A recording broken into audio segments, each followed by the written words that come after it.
কারণ আলেমদের নাম যে লোক তেতুল হুজুর দিতে পারে, ওরা লাথি না অন্য জায়গায় কিছু দেওয়া দরকার। এত বড় শয়তানকে আল্লাহ যে এই জেলায় দিয়েছিল, আল্লাহ কি যে করেছে, আর জেলা পাইনি। ওর জন্য সারা দেশে যে আমার মুখ ছোট হয়ে যায়। না, আপনি ওই জেলার লোক, তারপরেও বলি ভাই আমার বাড়ি কুষ্টিয়া সদর থানায়, ওই থানায় না,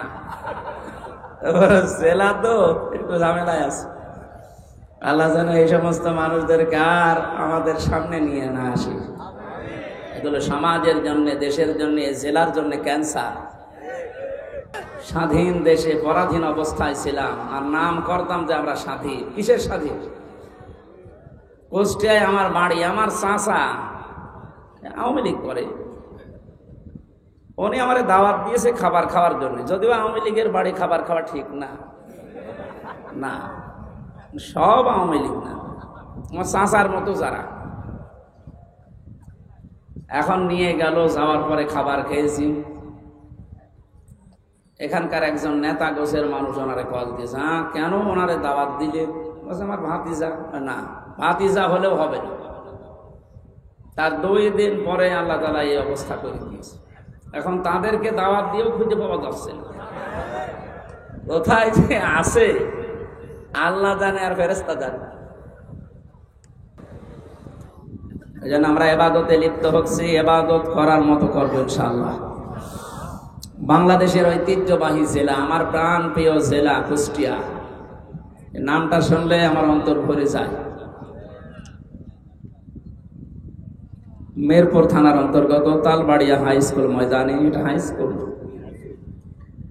যুব সমাজের উদ্যোগে আয়োজিত, এলাকায় যারা ইন্তেকাল করেছে, কবরে আছে, তাদের রুহের মাগফিরাত কামনায় মাহফিলের আয়োজন। এখানে দল মত নির্বিশেষে সবাই আমরা আছি, কারণ সবার আত্মীয় স্বজনই মাটির নিচে আছে। কথা বলে, এই জন্য এটা নিছক রাজনৈতিক কোনো বিষয় মনে করে আপনি আবার চলে যেন না, কপালে আগুন লাগবে। আর রাজনীতি যদি কোরআন দিয়ে আমি করি, আপনাকে শোনা লাগবে। কোরআনের বাইরে যদি আমি কিছু বলি, আপনি চলে যাবেন, কোনো অসুবিধা নেই। আগে যে ভয়টা দেখাতেন যে হুজুর রাজনীতি করবেন না, এখন এসে বলেন তো দেখি, আসেন। কয়েকদিন আগে বাংলাদেশের গোয়েন্দা বিভাগের যিনি প্রধান ডিজিএফআই এর প্রধান আমাকে মোবাইলে জানিয়েছে, যদি সারা দেশে কোরআনের কথা বলবেন কোনো অনুমতি লাগবে না। প্রধান উপদেষ্টা ডক্টর মোহাম্মদ ইউনূস ঘোষণা দিয়েছে, অন্যান্য ধর্মীয় অনুষ্ঠান যেভাবে চলে, মুসলমানদের কোরআন প্রচার করতে কোনো অনুমতির প্রয়োজন নেই। যেই ফোর্সে আল্লাহ কোরআনে দিয়েছেন কথা, আপনি ওই ফোর্সে বলবেন। কিন্তু কমিটিতে যারা থাকে, কর্তৃপক্ষকে বলবেন তারা যেন মেয়েদের প্যান্ডেলটা আলাদা রাখে, পুরুষের আনাগোনা সেখানে যেন না হয়। এখানে ওরকম আছে তো? হ্যাঁ, ঠিক আছে, আলহামদুলিল্লাহ। তো ওনার ওই কথা তো আমরা মেনেই নিয়েছি। সুতরাং এখন আসেন, মাইক কেড়ে নেয় আলেমদের সামনে থেকে। এখন আসেন দেখি আপনার বুকের পাঠা কত। উনি আমাকে আর একটা তথ্য দিয়েছে যে আমি বললাম, স্যার আপনি এতদিন ছিলেন কোথায়? বলছে আমি কয়েকদিন আগে দায়িত্ব পেয়েছি, আমি ছিলাম না, আমি এখন মুসলমান হিসাবে যা করা লাগে আমি করব। আপনারা কোরআন প্রচার করেন, কেউ যদি কোনো জেলায়, কোনো থানায়, কোনো ইউনিয়নে বাধা দেয়, শুধু তার নামটা আমারে দেবে, ওর ঠ্যাং ভেঙে ফেলবে। আমরা তো এইটাই চাচ্ছিলাম, যে দেশে কোরআন বিরোধী কোনো মানুষ যেন মাথা ছাড়া দিয়ে উঠতে না পারে। সুতরাং এটা আমরা যারা মানুষ হারিয়েছি, কবরে আছে আমাদের মা বাবা, আত্মীয় স্বজন, একটা মানুষ যখন কবরে থাকে সে যেন সাগরে থাকে। একটা খড়কোটা পেলে যেভাবে মানুষ আঁকড়িয়ে ধরে, আমরা এখান থেকে আজকে মোনাজাত করলে, কোরআনে কারীম তেলাওয়াত করে পাঠালে, আল্লাহ পাক নবী জানিয়েছেন, সে যেন মনে হয় যে একটা কিছু পেয়েছি। কত অসহায় অবস্থায় আছে, আপনাকে 2-3 তালা 5 তালা বাড়ি করে দিয়ে আপনি জানেন, আর আপনি একটু সময় তার জন্য বের করতে পারছেন না। সুতরাং দলমত নির্বিশেষে যারা এসেছি, মহাবিশ্বয় আমাদের মালিকের মুখের পবিত্র বাণী কোরআনে কারীম তাফসীরুল কোরআন মাহফিলের স্বনামধন্য সভাপতি, কথা বলা যাবে না ভাই, সাবেক উপজেলা চেয়ারম্যান মিরপুর কুষ্টিয়া, বিশিষ্ট ইসলামী চিন্তাবিদ, রাজনীতিবিদ, আমাদের অভিভাবক, বাংলাদেশ জামাতে ইসলামী কুষ্টিয়া জেলা শাখার নায়েবে আমির আলহাজ মোহাম্মদ আব্দুল গফুর। নাম দেখেছেন? আল্লাহর যে নাম আছে ৫,০০০, তার ভেতরে একটা গফুর। এই নামের কারণে আল্লাহ লক্ষ লক্ষ কোটি বান্দাকে মাফ করে দেবে। গফুরের আগে আব্দুল লাগিয়েছেন, গফুরের বান্দা। এই জন্য যাদের নাম আল্লাহর নামের সাথে মিল করে রাখা, তাদেরকে এই গফুর বলে ডাকা যাবে না, আব্দুল গফুর বলা লাগবে, আব্দুল মান্নান বলা লাগবে, আব্দুল হান্নান বলা লাগবে। কথা বুঝতেছেন? অনেক সম্মানিত নাম, আল্লাহর নাম। মহান আল্লাহ তার এই গোলামকে তার বান্দা হিসাবে যেন তৈরি করে নেন, তার জীবনের ভালো কাজগুলো কবুল করেন। মানুষ হিসাবে যদি কিছু অন্যায় থাকে, আল্লাহ এই গফুর নামের খাতিরে মাফ করে দেন। সম্মানিত পরিচালক, আপনাদের এলাকার সন্তান মনে হয় নাকি? কোথায় বাড়ি? এলফামার। ইসলামিক চিন্তাবিদ, শিক্ষাবিদ জনাব মাওলানা শাহ সাহেব বিল্লাহ। আলোচনা রাখলেন মাওলানা হোসাইন আহমেদ মাহফুজ। কুষ্টিয়া ওলামা বিভাগ, বাংলাদেশ জামাতে ইসলামের অঙ্গ সংগঠন, জেলা সেক্রেটারি মাওলানা ইয়াসির আরাফাত জিহাদি সহ আমি নাম জানি না অনেকের, এই জন্য একবারে দোয়া করছি, ওয়ারাফা'না লাকা যিকরাক। যারাই আছে তাদের ইমান এবং আমল অনুযায়ী আল্লাহ যেন মান সম্মান দুনিয়া আখিরাতে আরো বাড়িয়ে দেন। বলেন বলেন। একবারে সব দোয়া করলাম বলে আবার রাগ করলেন না, মানে অনেক জায়গায় আছে তো। এক শিক্ষক বলছিল ছাত্রকে, এসে গোট বানান কর। Sir ABCD FGH IJK LMN OPQRST UVWX YZ, কি করবি? এর ভেতরে আছে, আপনি বানান করিয়ে নিন। আমি সব অক্ষর বলে দিয়েছি, আপনি শুধু GOOD বানান করে নিন। আমি একবারে দোয়া করেছি কোরআনের আয়াত দিয়ে, ওয়ারাফা'না লাকা যিকরাক। এ মঞ্চে বসা আছেন শ্রদ্ধাভাজন ব্যক্তিবর্গ, অত্র এলাকার বিভিন্ন রাজনৈতিক দলের নেতা কর্মীরা, সামনে বসা তৌহিদি জনতা, পর্দার আড়ালের সম্মানিত মা এবং বোনেরা, প্রশাসনের ভাইরা। এখন আর বলা লাগছে না, কারণ থানা পুড়ে গেছে। কি একটা দুর্বিসন্ধি চলছিল দেখেছেন এই অনুষ্ঠানটা করতে। পাতি নেতা থেকে শুরু করে যার নাম নিতেও ঘৃণা লাগে, জালেম, তার কাছে কোরআন প্রচার করা হবে, অনুমতি নেওয়া লাগতো। কত নিচে নেমেছিলাম আমরা। এখান থেকে শুরু করে 1, 2, 3, 14 জনের কমপক্ষে অনুমতি নেওয়া লাগতো। কোরআন প্রচারে বাধা আমার মনে হয় পৃথিবী তৈরি হওয়ার পর থেকে এই 15 বছরের মতো হয়নি। আমারটা, অন্যেরটা আমি জানি না, আমি দেখেছি। সব কমপ্লিট করার পরে স্টেজ থেকে আমার নামিয়ে দিয়েছে। আমার 100টা অনুষ্ঠানের প্রায় 95টা বন্ধ করে দিত। বলেন সুবহানাল্লাহ। তারা যে সমস্ত কথা শোনাতো আমাদেরকে যে আমরা নিরাপত্তার জন্য এগুলো করি, দেখো এখন নিরাপত্তা লাগছে না? কথা বলেন না কেন? বাংলাদেশ জামাত ইসলামী কুষ্টিয়া জেলা শাখার উদ্যোগে কিছুদিন আগে 500-র উপরে প্রায় 700 আলেম এসেছিল এতিমখানায় কুষ্টিয়া। সব ঘরানার আলেমরা এসেছিল। সেখানে 2.5 ঘন্টা 3 ঘন্টা আলেমদের আলোচনা হয়েছে। আপনি ভাবেন তো, শুধু একটা মাস আগে যদি 500 না 5 জন এক জায়গায় আলেম হতো, কতগুলো মামলা হতো? কোন জায়গা থেকে আমরা কোথায় এসেছি আজ? আমার মনে হয় সেজদায় পড়ে থাকা দরকার।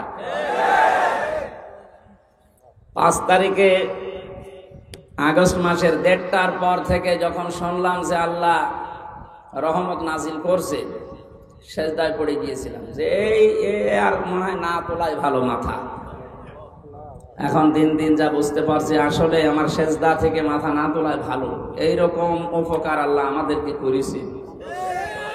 স্বাধীন দেশে পরাধীন অবস্থায় ছিলাম আর নাম করতাম যে আমরা স্বাধীন। কিসের স্বাধীন? কুষ্টিয়ায় আমার বাড়ি, আমার চাচা আওয়ামী লীগ করে,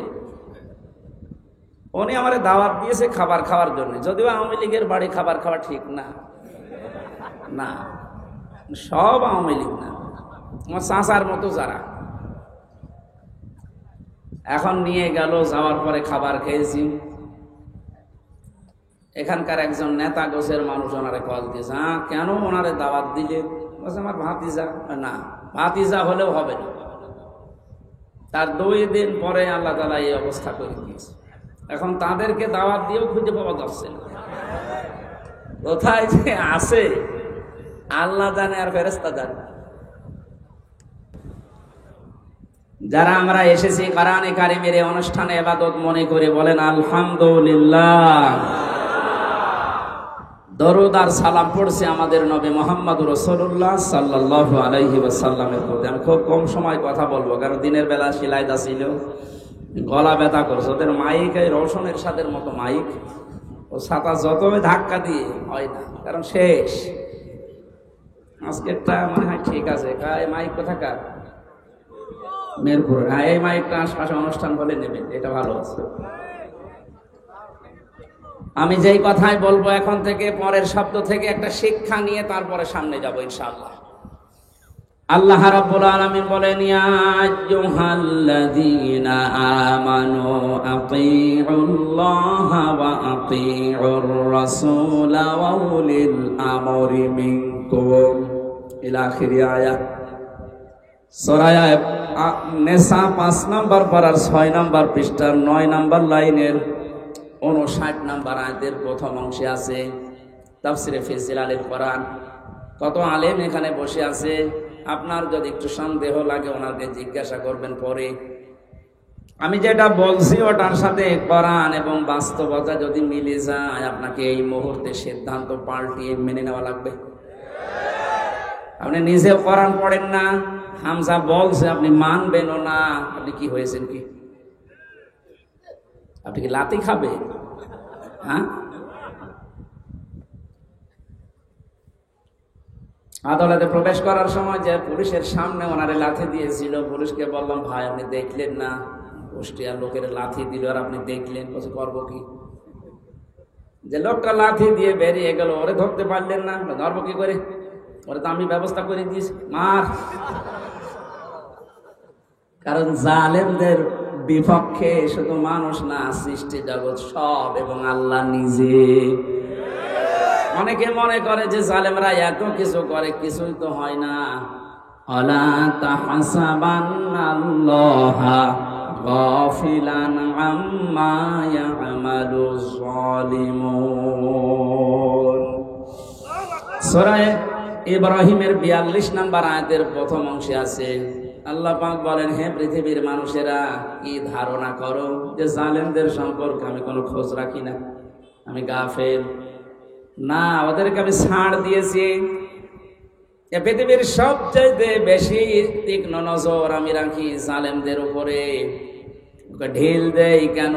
ইন্নামা নুওয়াল্লিহিম লিয়াজদাদু ইসমা, যেন ওদের পাপটা পরিপূর্ণ হয়ে যায়। ওয়ালাহুম আযাবুম মুহিন, পাপ পরিপূর্ণ হয়ে গেলে আমি ওকে নিকৃষ্টতম যন্ত্রণাদায়ক অপমানকর শাস্তি দিতে পারবো। এই আয়াতের বাস্তব প্রমাণ আপনি দেখেন, কালামানিক বিসি পর্যন্ত উড়ে গেছে, বিসি উড়ে যায়নি। তার কত অপমান হবে বলেন? একজন বিচারপতি ছিল, তার যদি বিসি উড়ে যায়। এই যে মহিন দিয়েছেন আল্লাহ, আযাবুম মহিন, অপমানজনক শাস্তি দেব। আমার মনে মনে খুশি আমি এই কারণে যে এই বাংলাদেশে যদি আল্লাহ আর কিচ্ছু না দেখায়, এই লোকটাকে আল্লাহ যা দেখাইলো আমি শান্তি পেয়ে গেছি। হ্যাঁ, সত্যি বলছে, আমি শান্তি পেয়ে গেছি। কারণ এই লোকটা কোরআনে পাখি আল্লামা দেলাওয়ার হোসেন সাইদি রহমতুল্লাহ আলাইহে তার বিরুদ্ধে একা একা সিদ্ধান্ত নিয়েছি। অন্যগুলো কিন্তু বলতো না, আমরা তো অপরাধ পাই না, কিভাবে? বলে না, দেওয়া লাগবে। আল্লাহ মনে হয় এই কারণে ওরা কলার পাতায় শুয়েছে। মানুষ তো মরে গেলে কলা পাতায় জীবিত অবস্থায় শুয়েছে। এই জন্য জালেমদের সম্পর্কে কিন্তু খুব তীক্ষ্ণ নজর আল্লাহর। ও কোনো মানুষ যেন জালেম হয়ে যাবেন না। যা বলছি এবার মিলা। আল্লাহ ডাক দিলেন, ইমানদার যদি দাবি করো, এখানে অন্তত যারা আমরা আছি ৯৬% যেহেতু মুসলমান এই দেশে, আমরা অন্তত নামে হলো আমরা এখন ইমানদার, কামে না হলেও নামে যারা ইমানদার, আল্লাহর ডাকটা দেখেছেন, ইয়া আইয়ুহাল্লাযীনা আমানু। ৮৯ জায়গায় আছে এই শব্দটা কোরআনে। আল্লাহ রাব্বুল আলামিন যখন এমনি দুনিয়ার মানুষকে ডাক দেন তখন বলেন ইয়া আইয়ুহান নাস বা ইয়া আইয়ুহাল ইনসান, হে পৃথিবীর মানব মণ্ডলী।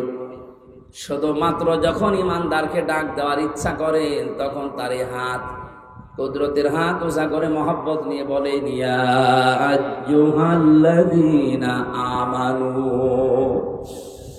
আমি অনেক ভালোবাসি তোদের, আমার কথাটা শোন। আতিউল্লাহ, আমি আল্লাহর ইতাআত কর। আতিউর রাসূল, আমি রাসূলের, আমার রাসূলের আনুগত্য কর। শব্দের দিকে খেয়াল করেছেন? এই যে আতিউ, এই শব্দটা আল্লাহ নিজের নামে রাসূলের নামে দুই জায়গায় দিয়েছেন। এটা ফেল, এটা ভার্ব, এটা ক্রিয়া। উলিল আমরি মিনকুমের আগে আল্লাহ আতিউ দেননি। আমি যত তাফসীর মিলিয়েছি, মুফাসসিরিনে কেরাম জানাতে চেয়েছেন, সবাই এক বাক্যে একভাবে মত দিয়েছেন, আল্লাহ রাসূলের আনুগত্য করা লাগবে, কোনো প্রশ্ন করা যাবে না। আপনার বুঝে আসুক বা না আসুক। কিন্তু উলিল আমরি মিনকুম দেওয়ার আগে কেন আতিউ দিলেন না? কিয়ামত পর্যন্ত তো রাসূলুল্লাহ দুনিয়ায় থাকবেন না, তো উলিল আমর আসবে। নেতৃত্ব দেওয়ার মানুষগুলো একটা একটা করে আসতেই থাকবে। এটাকে যদি কেউ মেনে চলতে চায়, মাস্ট বি, তাকে বর্ণিত আল্লাহ রাসূলের গুণাগুণ এই লোকটার ভেতরে পাওয়া যায় কিনা। আল্লাহ রাসূলের অনুসরণ যদি ওই লোকটার ভেতরে পাওয়া যায়, আপনাকে মাস্ট বি মেনে নেওয়া লাগবে তাকে। আল্লাহ রাসূলকে মানা যেমন ফরজ, উলিল আমরকেও মেনে নেওয়া ওই সময় ওই রকম ফরজ। কিন্তু শর্তটা এই, দেখতে হবে লোকটা আল্লাহ রাসূলকে মেনে চলে কিনা। প্রাণ প্রিয় কুষ্টিয়াবাসী, একটু নিজের সাথে মিলাবেন। এবার সামনে যেটা আসতেছে, এটা অনেকে দুনিয়ার বিষয় বলে রাজনীতি মনে করে এড়িয়ে যেতে চান না। এটা দুনিয়ার বিষয় না, এটা আখিরাতের সাথে সম্পর্কিত। আমি কোরআনের চোখ, হাদিসের চোখ লাগিয়ে দেখতে পাচ্ছি, এটার দ্বারা হাজারো মানুষ জাহান্নামী হয়ে যাচ্ছে। আজকে সেলাই দাতে আমি দ্বিতীয় পয়েন্টটা বলেছিলাম, কিয়ামতে আল্লাহ বিচার ব্যবস্থা যখন আরম্ভ করবেন, প্রথম ধাপ, দ্বিতীয় ধাপ। প্রথম ধাপে একা একা ডাকবেন, দ্বিতীয় ধাপে যখন ডাকবেন আল্লাহ তখন আর একা ডাকবেন না। ইয়াউমা নাদউ কুল্লা উনাসিম বিইমামিহিম। সূরা বানী ইসরাঈলের ৭২ নম্বর আয়াতের প্রথম অংশে আছে, আল্লাহ বলেন কিয়ামতের ময়দানে প্রতিটি মানুষকে আমি ডাকবো তার ইমামের সাথে, তার নেতার সাথে। কার সাথে বলেন? বলেন। আগে নেতা, এরপরে কর্মী। কুষ্টিয়াবাসী, বিবেক যদি আপনার এখনো জাগ্রত থাকে, যদি কুকুরে পেশাব করে না দেয়, ভালোভাবে চিন্তা করেন। আগে নেতা, এরপরে আপনি। আপনি বলেন তো আপনার মন থেকে, আপনি যারা আদর্শ মেনে চলেন, যাকে আপনি রায় দেবেন, ভোট দেবেন, এটা কিন্তু একটা ইবাদত। অনেকে মনে করে ভোট এ শব্দ কোথায় আছে? এদিকে আসে। তাফসিরে মারিফুল কোরআনে আল্লামা শফি রহমাতুল্লাহ আলাইহি উনি সূরা নিসার ৫৮ নম্বর আয়াতের ব্যাখ্যা করতে গিয়ে আমানাত, এই বহুবচন শব্দের ব্যাখ্যায় তিনি আমানত মানে ভয়কাট্য ভোট লিখেছেন। কারণ এটা একটা রায় দিচ্ছেন, আপনি সমর্থন জানাচ্ছেন, সহযোগিতা করছেন। মাইয়াশফা শাফাআতান হাসানাতাই ইয়াকুল্লাহু নাসীবুম মিনহা ওয়া মাইয়াশফা শাফাআতান সাজ্জিয়াতাই ইয়াকুল্লাহু কিফলুম মিনহা ওয়া কানাল্লাহু আলা কুল্লি শাইইন মুকিতা। বলেন আল্লাহু আকবার। সূরা নিসা ৫ নম্বর পারার ১০ নম্বর পৃষ্ঠার ১১ নম্বর লাইনের ৮৫ নম্বর আয়াত। এটা ইবনে কাসিরে আছে। আল্লাহ পাক বলেন, যদি কেউ এই পৃথিবীতে ভালো কাজের সাহায্য করে, রায় দেয়, সাপোর্ট করে, ভোট দেয়, ওই লোকটা ক্ষমতা পেয়ে যত ভালো কাজ করবে, আপনি শুধু একটা রায় দেওয়ার কারণে ওই সওয়াব পেতেই থাকবেন। কোন মানুষ যদি অন্যায় কাজে সাপোর্ট করে, অন্যায় কাজ করার দ্বারা যে গুনাহ হবে, আপনি শুধু একটা রায় দিয়েছিলেন, এই কারণে একই গুনার ভাগ হবে। আয়াতের ব্যাখ্যা করতে গিয়ে আমি দেখেছি মুফাসসির লিখেছেন, কিয়ামতে বহু মানুষ উঠবে, তার আমলনামায় জিনার গুনাহ লেখা থাকবে। ডাক দিয়ে বলবে, রব্বুল আলামিন, এটা ফেরেশতারা ভুল করেছে। কি হলো? আমি তো জীবনে জিনা করিনি, আমার জায়েজ স্ত্রী ছিল, সারা জীবন আমি বৈধভাবে সংসার করলাম, আর তোমার ফেরেশতারা লিখেছে আমি নাকি জিনা করেছি। একটা কথা হলো, আল্লাহ পাক বলেন, বান্দা আমি জানি তুমি জিনা করনি। এমন লোককে রায় দিয়েছিলে যে লোকটা রায় পেয়ে সংসদে এই বিল পাস করেছিল। এরকম মানুষ এসে নেই? এমন মানুষকে রায় দিয়েছে, এই লোকটা রায় পাওয়ার পরে এমন এমন জায়গায় রাত কাটিয়েছে। আমি দেখতে পাই এই দেশে প্রায় 250টার উপরে নাইট ক্লাব চলছে শুধু ঢাকাতে। কুষ্টিয়াতেও প্রায় 14টার উপরে চলছে। এ সমস্ত জায়গায় তো শুধু আল্লাহর জিকির হয়। নিজের জায়েজ স্ত্রী বাদ দিয়ে যারা এখানে হাজার হাজার লক্ষ লক্ষ টাকা খরচ করে এগুলো চালাচ্ছেন, তাদের চরিত্র কোথায় নেমেছে বলা লাগবে না, বুঝে ফেলেছেন। আপনি যে শুধু রায় দিয়েছিলেন, ওই লোকটা যত দিন নিজে হোটেলে রাত কাটিয়েছে, যত রকমের জেনা, তার হাতের জেনা, মুখের জেনা, চোখের জেনা, লজ্জাস্থানের জেনা, যত রকমের জেনা হয়েছিল ওগুলো সব ফ্লাক্সে লোড হয়ে বিকাশ হয়ে আপনার আমলনামায় যাচ্ছে। এখন যদি বলেন, হুজুর আমার বিকাশ নাম্বার খোলা নেই, এমনি খুলে যাবে। খোলা লাগবে? ভোটার আইডি কার্ড দিয়ে, ছবি দিয়ে, তারপরে টিপসই দিয়ে বিকাশ করবেন? লাগবে না, এমনি খুলে যাবে। শুধু রায়টা দিয়ে দেখেন।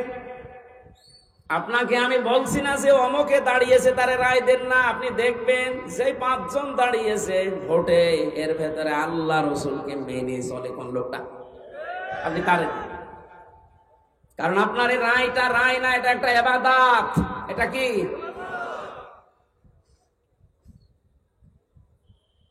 কত সুন্দর ভাবে আল্লাহ আতিউ শব্দটা নিজের নামে রাখলেন, রাসূলের নামে রাখলেন, কিন্তু উলিল আমরের আগে রাখেন নাই। এই কারণেই রাখেন নাই, কারণ আল্লাহ জানে বহু মানুষ আবেগে আন্দাজে অনুসরণ আরম্ভ করে দেবে।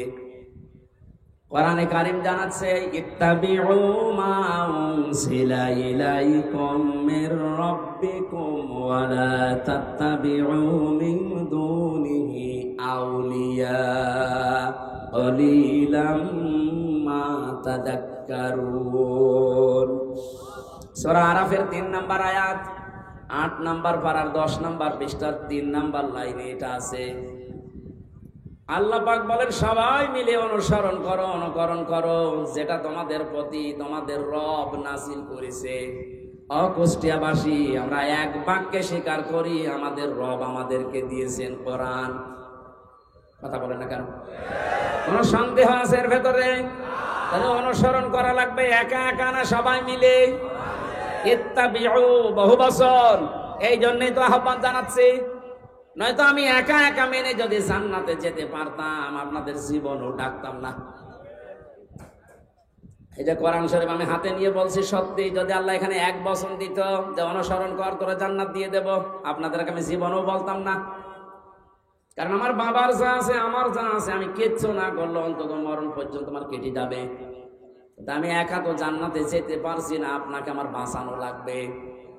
قل هذه سبيلي أدعو إلى الله على بصيرة أنا ومن اتبعني إلى آخر آية। সূরা ইউসুফের 108 নম্বর আয়াতে আছে, আল্লাহ পাক বলেন, নবী আপনি বলেন এইটাই আমার পথ, এইটাই আমার। আমি মানুষকে আল্লাহর দিকে ডাকি, আন্দাজে ডাকি না, আমি বুঝে শুনে ডাকি, আলা বাসীরাতিন, দেখে দেখে ডাকি, কারণ এইটাই আমার কাজ। এবার একটা তথ্য বলছি হাদিস থেকে, বিশ্ব নবী জানিয়েছেন, মানে মান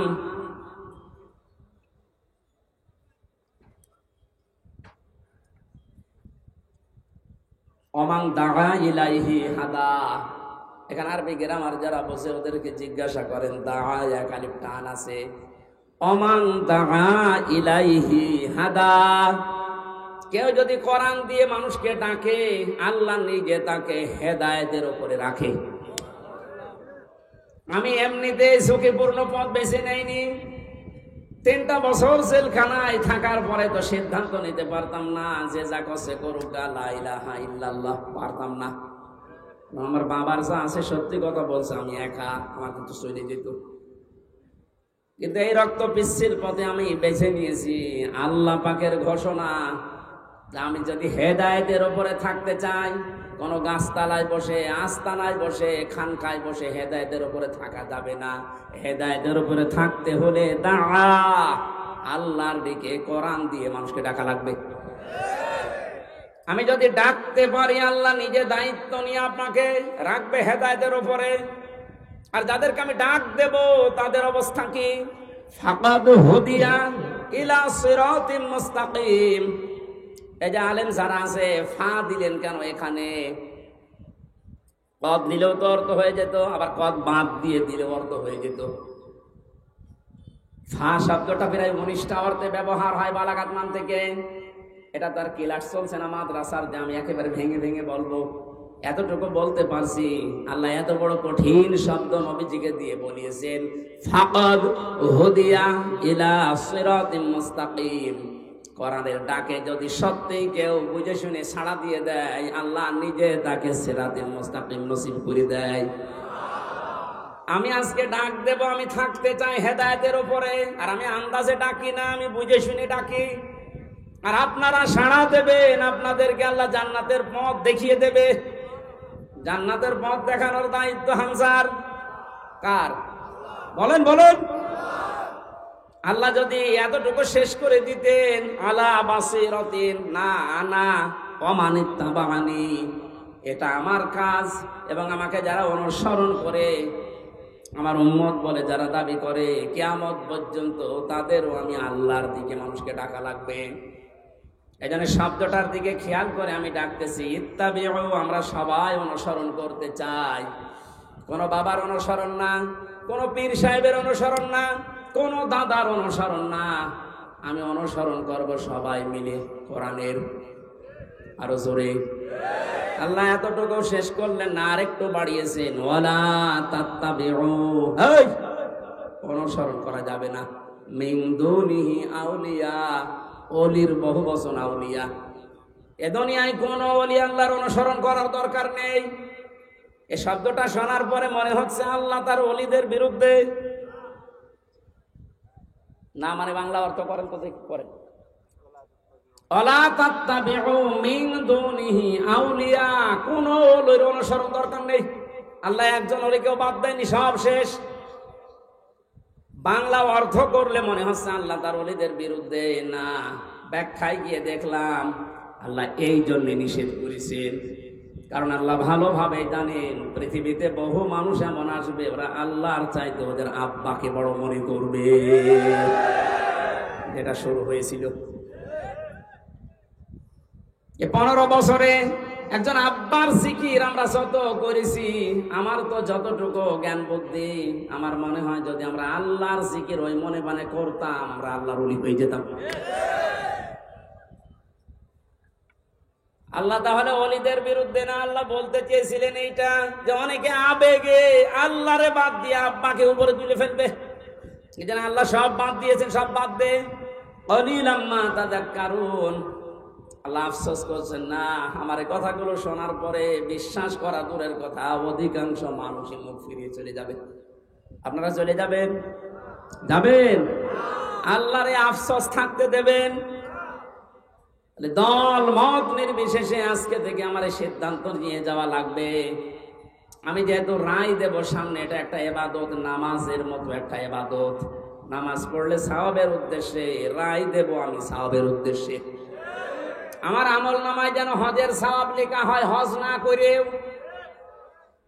আব্দুল গফুর সাহেব যদি দায়িত্ব পায়, ওখানে যে যদি হজের পক্ষে কথা বলে, যেমন এখন ডক্টর আফম খালিদ সাহেব বলছে না, 7.5 লাখ 8 লাখ 9 লাখ টাকা লাগতো হজ করতে। উনি দায়িত্ব নিয়েই বলছে সিন্ডিকেট ভেঙে দেওয়া লাগবে। কোন কারণে এত টাকা লাগবে একটা ফরজ হজ করতে? 3.5 লাখ থেকে 4 লাখ টাকা হলে খুব ভালোভাবে হজ করা যায়। আমার পাশের রাষ্ট্র থেকে যাচ্ছে, আর আমরা এখান থেকে 8.5 লাখ 9 লাখ টাকা লাগবে কেন? এ সিন্ডিকেট ভাঙা লাগবে। এইরকম খালিদের মতো মানুষ যদি দেশে 151 জন তৈরি হয়ে যায়, আর এই রায়টা যদি পাশ হয়ে যায়, কিয়ামত পর্যন্ত যত মানুষ দেশে আসবে, আমল নামায় দেখবেন এমনিতেই হজের সওয়াব লেখা হয়ে গেছে। হজ না করে আপনি হাজি, কিয়ামতে আল্লাহ আপনাকে হাজি বলে ডাকবে, বলবেন আল্লাহ আমি তো হজ করিনি। আল্লাহ জবাব দেবেন, বান্দা আমি জানি তুমি হজ করনি। এমন জায়গায় তুমি রায়টা দিয়েছিলে, তোমার রায় পেয়ে লোকটা চেয়ারে বসেছিল। শুধু চেয়ারে বসে নাই, ওখান থেকে আমার একটা ফরজ বিধান হজের পক্ষে কথা বলেছিল। আল্লাহ কিন্তু ফেরেশতা দিয়েও এটা পারে না, পারে না? কিন্তু আমাদেরকে আল্লাহ দায়িত্বই তো দিয়েছে খলিফা হিসাবে, ইন্নী জাইলুম ফিল আরদি খলিফা, আমি তোদেরকে দুনিয়ায় পাঠালাম খলিফা করে। এই শব্দটার কাজ এমন এমন জায়গায় লাগিয়েছে এই দেশের মানুষ। আমরা অনেকে খলিফা মনে করি যারা কাপড় চোপড় সেলাই করে, দর্জি, ওটা খলিফা। এমনকি বাংলাদেশের এমনও জেলা আছে যেখানে চুল কেটে দেয় যারা, তাদেরকে খলিফা বলে। এমনও জায়গায় এদেশে আছে যারা ওই যে ছোট ঠ্যাং কেটে দেয়, খতনা করে দেয় না, হাসাম না, ওরা বলে খলিফা। আপনি বুঝেছেন কোথায় নিয়ে গেছে শব্দটা?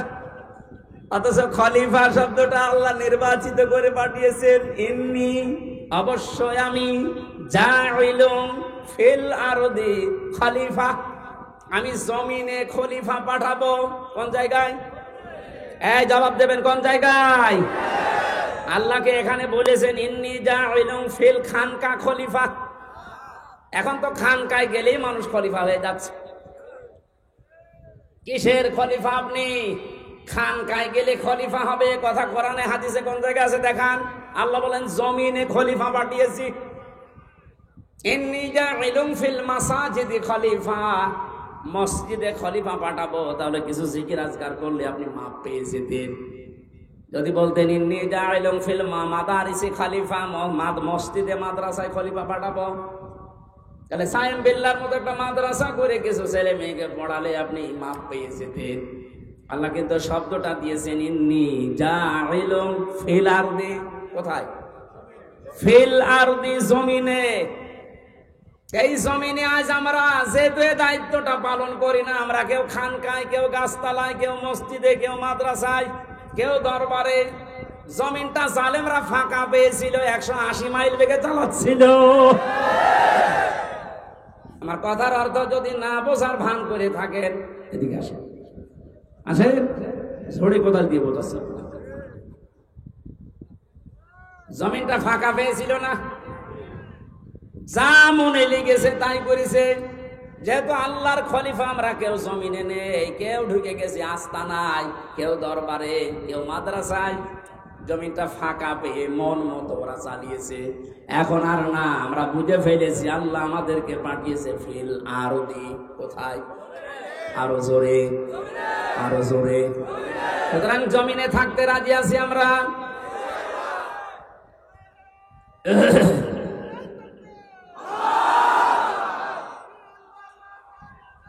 আলহামদুলিল্লাহ।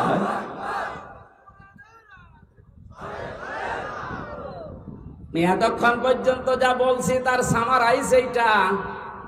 এমন মানুষকে আমরা রায় দেব, ভোট দেব, তার পেছনে থাকবো যেই মানুষটা আল্লাহ রসুলকে মেনে চলে। সে জামাত ইসলাম হওয়া লাগবে, চরমনায় হওয়া লাগবে, শর্ত না। দেখবেন এই লোকটা আল্লাহ রসুলকে মেনে চলে কিনা। আর যার চেহারা দেখলে আল্লাহর আগেই রাগ হয়ে যাবে কি? কারণ আপনাকে তো আল্লাহ বিচারের জন্য ডাকবেন, একা একা না, ডাকবেন কয়জন করে? নেতা সাহেব, নেতা আগে, কর্মী পরে। এমন নেতার পেছনে থাকেন যারা দেখলে মানুষ লাথি দিচ্ছে, আল্লাহ লাথি দেবে। কথা বলে না কেন? আপনার বিবেকে কি বলে বলেন? এখন আমি অন্য জেলার কথা বাদ দিলাম, এই জেলায় যারা দায়িত্বে ছিল এদেরকে যদি আপনি সামনে রাখেন, পেছনে আপনি, ওর যে চেহারা, চরিত্রের কথা তো বাদই দিলাম, ওর যে চেহারা, সিরাত সরাত নবীজির কোনটা আছে ওর ভেতরে, পরে সামনে দিয়ে আপনি পেছনে, কি মনে হচ্ছে আপনার কাছে? আল্লাহ ওর দিকে তাকালে আপনার পর্যন্ত যাবে? ওর দিকে তাকিয়ে তো আল্লাহ বুঝবে যে এর সরাত সিরাতের ভেতরে বাইরে তো সবই আল্লাহর জানা। তখন বলবে ওর পেছনে যেটা আছে আরো 2 নাম্বার। কথা বলে না কেন? দেখলেন, ও নিজেই বলছে ঠিক যে যার পেছনে আছে ওরে যদি সামনে রাখি আল্লাহ মাফ করবে না। ধরা খাবে না? আপনি তো ধরা খেয়ে বসে আছেন, এখনো বলছে ঠিক।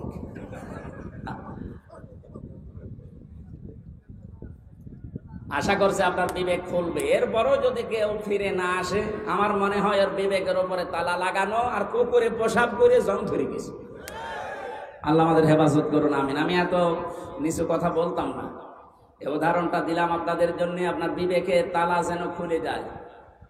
আমরা কোরআনে কারিম থেকে সূরা তাওবার 119 নাম্বার একটা মাত্র আয়াত পড়েছি। আমি ব্যাখ্যা করতে পারিনি ওখানে, এই জন্য বলেছিলাম যে এখানে ব্যাখ্যাটা যতটুকু পারি করব। এই শব্দটা নিয়ে বিশেষ করে এ বাংলাদেশ, ভারত আর পাকিস্তানে আমি বহু জায়গায় গেলাম, দেখলাম ভেজাল চলছে। বিশেষ করে এই আয়াতটা নিয়ে সমস্যা বেশি। আয়াতের সমস্যা না, ব্যাখ্যা করতে গিয়ে যে যেদিকে আছে ওই দিকে টেনে টেনে কথা বলে। আমরা ওই রকম করবো না। আমরা দেখবো আল্লাহ কি বলেছে, রাসূল কি করেছে, আয়াতের ব্যাখ্যা, সাহাবায়ে কেরাম কি ব্যাখ্যা দিয়েছে। আমি যেহেতু এগুলো পড়েছি এই জন্য আমি ডেলিভারি দিচ্ছি, শোনেন।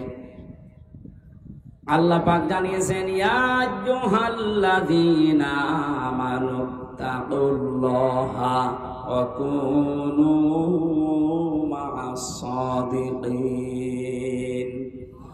ও হে যারা ঈমানের দাবি করো, আমি আল্লাহকে ভয় করো, এই দুনিয়াতে যারা সত্যবাদী তাদের সঙ্গী সাথী হয়ে যাও, তাদের সাথে থাকো। 3টা বিষয় এই আয়াতের ভেতরে আমরা পেয়েছি। 1 নম্বরে আল্লাহর ডাক ছিল ঈমানদারকে। কাকে? প্রশ্ন আসতে পারে, আমি তো ঈমানদার আছি না। মুসলমানের ঘরে আসলেই তার ঈমানদার বলবেন হবে না, দেখতে হবে আপনার ঈমান আছে কিনা। কোরআনে কারিমে আল্লাহ যতবার ঈমানের কথা জানিয়েছেন আমি প্রত্যেকবার দেখেছি, তোমরা যারা ঈমান পেয়েছো তারা শোনো, এ কথা নেই। আল্লাহ বলেছেন তোমরা যারা ঈমান এনেছো তারা শোনো। আমরা কি ঈমান এনেছি না পেয়েছি? হ্যাঁ, না না, আমরা তো পেয়েছি, আমরা ঈমান আনতে পারি না এখনো। ঈমান এনেছিল হযরতে বেলাল, ঈমান এনেছিল হযরত খাব্বাব। তাকান তাদের জীবনের দিকে, ঈমান আনার কারণে কি গেছে তাদের উপর দিয়ে। হযরতে সুমাইয়া ঈমান এনেছিল তারা, আর আমরা ঈমান পেয়েছি। আমরা ঈমান কি করেছি? এই জন্য আমাদের ঈমান আনতে হবে। আমি খুব অল্প কথাই বলছি, আপনার ঈমান এবার আপনি আনলেন। মনে করেন লা ইলাহা ইল্লাল্লাহু মুহাম্মাদুর রাসূলুল্লাহ। ঈমান এনেছেন। ঈমান আনার পরে ঈমান আছে কিনা নাকি চলে গেল?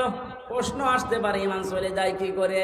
হাদিস, নবীজিকে প্রশ্ন করছে এক সাহাবী, হে নবী আমার ঈমান আছে, আমি টের পাবো কি করে? বিশ্বনবী বলেন, ইদা সাররাতকা হাসানাতুকা ওয়া সাআতকা সাজ্জিয়াতুকা ফাআনতা মুমিন। যখন তোমার ভালো কাজগুলো তোমাকে আনন্দ দেবে আর অন্যায় কাজ করলেই তোমার কষ্ট লাগবে, তখন বুঝবে যে তোমার ঈমান আছে। ও বাংলার মুসলমানেরা, এ দেশে ভালো কাজ সবার কাছে ভালো লাগে না। অন্যায় কাজ সবার কাছে অন্যায় লাগে, কষ্ট লাগে না, লাগে না। এই থিওরিটা মনে রাখেন, যাদের ভালো কাজ ভালো লাগে, অন্যায় কাজ যাদের কাছে কষ্ট দেয় না, এই মানুষগুলো ঈমান নেই। ও যত বড় জুব্বা গায়ে দিক না কেন, এটা কোরআনে কারিম প্রচার করা, এটা ভালো কাজ না মন্দ কাজ? এই ভালো কাজেও সবাই কি খুশি? না না, সবাই খুশি না। যারা এই ভালো কাজে খুশি হয়েছে, আপনি মনে মনে ভাবতে পারেন যে আপনার অন্তত আর যাই থাক আপনার ঈমান আছে। আরে ভালো কাজ দেখার পরে যদি কারো ভালো না লাগে আর কষ্ট লাগে, সে নামাজ পড়তে পারে, রোজা রাখতে পারে, জুব্বা গায়ে দিতে পারে, ওর ঈমান নেই, ওটা বেঈমান। এটা আমাদের ঈমান আছে কিনা আর কারো কাছে জিজ্ঞাসা করা লাগবে না, আপনি নিজে এখন যথেষ্ট। ইত্তাকুল্লাহ, আমি আল্লাহকে ভয় করো। আল্লাহর ভয় এই শব্দের যতগুলো ব্যাখ্যা আমি পড়েছি, উত্তম ব্যাখ্যা হচ্ছে যেখানে যেই দায়িত্ব যে পাবে ওই বিষয়ের উপরে জ্ঞান অর্জন করার মাধ্যমে প্রশিক্ষণ নিয়ে ওই কাজটা পরিপূর্ণ করার নাম, আঞ্জাম দেওয়ার নাম তাকওয়া। এই সমস্যা কি? ভেজা বলে কষ্ট হচ্ছে? বৃষ্টি পড়ছে। এখানে তো 9টা ব্যাখ্যা ছিল তাকওয়া শব্দের, বৃষ্টি তো সমস্যা হয়ে যাবে দেখছি। অকুনু মাস-সাদিকিন। ঈমান আনলে এখানে 9টা পয়েন্ট পেয়েছিলাম আমরা। কোন মানুষ যদি ঈমান আনার পরে তাকওয়া অবলম্বন করে, মহান আল্লাহ তাকে দুনিয়ায় 9টা, আখিরাতে 27টা উপকার করবেন বলে কোরআনে ঘোষণা দিয়েছেন। বলেন সুবহানাল্লাহ। তাকওয়ার যে ব্যাখ্যা এতদিন পর্যন্ত শুনেছি যে আল্লাহর ভয় এটা কি, আসলে তাকওয়ার আসল ব্যাখ্যা এখন আমার কাছে এইটা মনে হচ্ছে, যতগুলো আছে হ্যাঁ আছে, আমার কাছে এইটা মনে হয় যে যেখানে যেই কাজ করবে ওই কাজের প্রশিক্ষণ নিয়ে, শিক্ষা নিয়ে, প্রশিক্ষণ এবং শিক্ষা দুইটাই থাকা লাগবে ওই কাজের উপরে। এরপরে ওই কাজটা সুচারুরূপে যে আঞ্জাম দিতে পারে, এই লোকটা তাকওয়াবান। বাংলাদেশ আজ এইটা ছিল না। কারণ তাকওয়া যদি কেউ অবলম্বন করে ঈমান আনার পরে, আসমান জমিনের যত বরকতের দরজা সব আল্লাহর খুলে দেওয়ার কথা ছিল কোরআনে। আমরা দেখতে পেলাম আর বরকতের দরজাগুলো সব বন্ধ হয়ে যাচ্ছে আস্তে আস্তে। একটাই কারণ, আমরা তাকওয়া অর্জন করতে পারি নাই ঈমান অনুযায়ী। যেখানে যেই লোকটা উপযুক্ত তাকে সেই জায়গায় না দিয়ে এমন লোককে সে চেয়ারে বসিয়েছে, চেয়ারের পর্যন্ত অপমান হয়। এই লোকটা সারা জীবন পড়েছে আইন নিয়ে, তারা আইনের পক্ষে না বসিয়ে আইনের চেয়ার না দিয়ে দিয়েছে কৃষির চেয়ার। সে কি বুঝবে বিষয়ে? তারও বিষয়ে লেখাপড়া নেই, শিক্ষা নেই, প্রশিক্ষণ নেই। ও যদি কিছু ফতোয়া দেয়, কোনো মাসলা মাসাইল দেয়, সব দেবে আন্দাজে। এই জন্য আমরা পিছিয়ে যাচ্ছিলাম।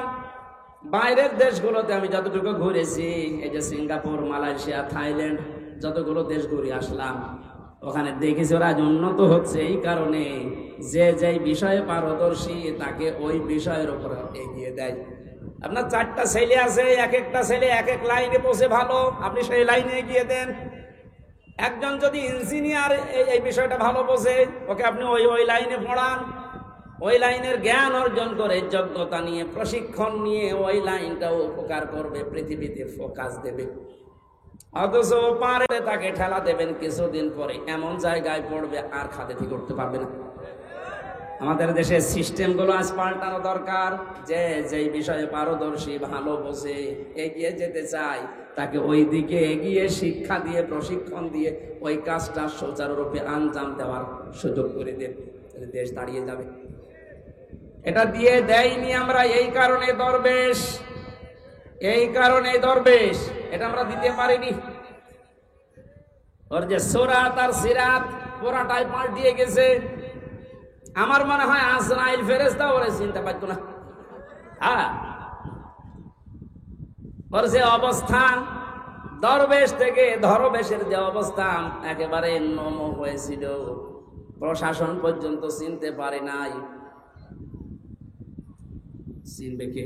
ফেরেশতা আজরাইল এসে যদি বলে ভাই তুমি কে, তুমি কি আসলে সে দরবেশ, বলে যদি না আমি নৌকার মাঝি, তারপরে ছেড়ে দিলাম।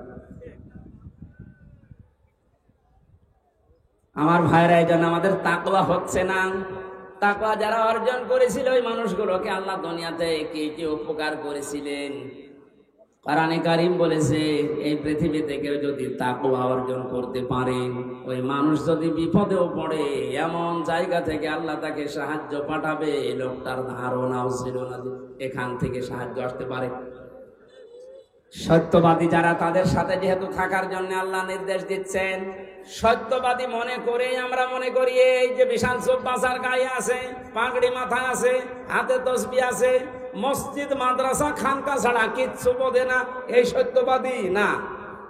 কোরআনে কারিমে আয়াতের ব্যাখ্যা আছে সূরা বাকারার 177 নম্বর আয়াতে আল্লাহ পাক জানিয়েছেন, কেউ যদি সত্যবাদী তার ইমানের দাবিতে হতে চায়, 10টা কাজ তাকে দুনিয়ায় আঞ্জাম দেওয়া লাগবে।